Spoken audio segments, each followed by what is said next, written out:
kami dari Kelompok 8.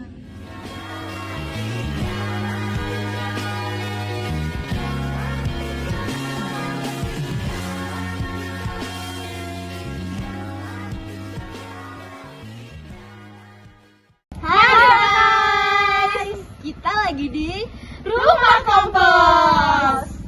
Nah, kali ini kita akan melihat cara pembuatan kompos nih. Kalian penasaran gak sih gimana cara bikinnya? Ikutin kita terus ya.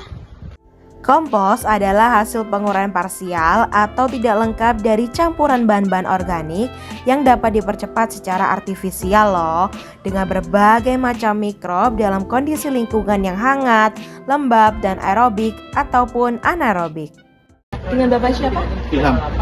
Di sini sebagai apa, Bapak? Saya sebagai tim kampus hijau dan juga pengelola kompos.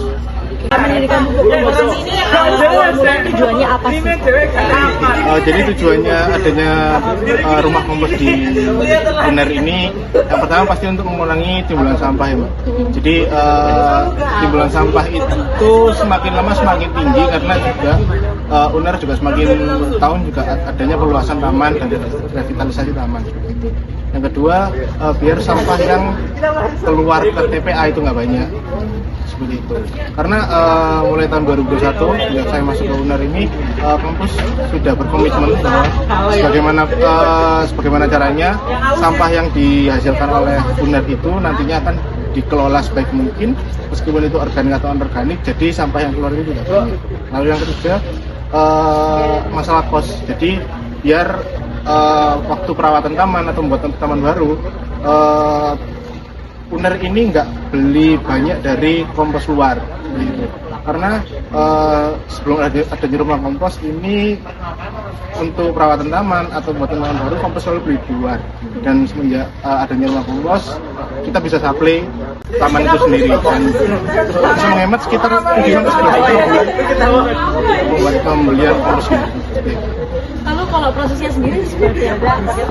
Prosesnya sendiri itu awalnya pasti pengumpulan, Mbak. Jadi kita kumpulkan semua bahan organik dari taman, gedung, kantin juga seperti itu. Setelah dikumpulkan, nantinya sampai sini dipilah. Karena meskipun kita udah menyediakan khusus untuk organik, tetap aja masih ada campuran-campuran lain di situ. Karena kesadaran akan pemilahan sampah dari setiap individu itu masih kurang, meskipun di dalam atau di luar kampus sendiri. Lalu setelah dipilah, nantinya akan digiling. Tujuannya digiling agar nantinya proses waktu di reaktor bisa lebih cepat dan lebih baik. Setelah digiling, nantinya akan dipindahkan ke bak reaktor ini. Sementara ini bak yang digunakan ada 3 dari rumah kompos, dan setiap bak reaktor itu bisa menampung 3-4 ton, dan setiap prosesnya itu nantinya akan memakan waktu 1 bulan. Jadi setelah masuk ke bak reaktor, akan diberi obat dengan takaran 1:1:50, 1 E4, 1 molase, dan 50 air. Itu per 10 kg hasil gilingan. Nantinya setelah itu akan ditutup dan kita tunggu selama sebulan. Biasanya dalam 1 bulan itu setiap minggunya itu nanti akan ada pembalikan pupuk. Jadi setelah ditutup nanti setiap minggu akan dibuka, lalu diaduk kembali agar prosesnya itu tidak di bawah saja, jadi biar merata gitu.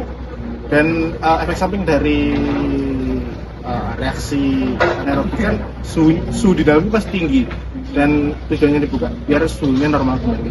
Dan nantinya di minggu ke-3,5 atau ke-4 nantinya akan dibuka akan diangin-anginkan. Tujuannya diangin-anginkan biar proses di dalam tuh berhenti, jadi suhunya udah normal, udah nggak bau, dan tekstur, warna, dan sifatnya udah seperti tanah, baru bisa.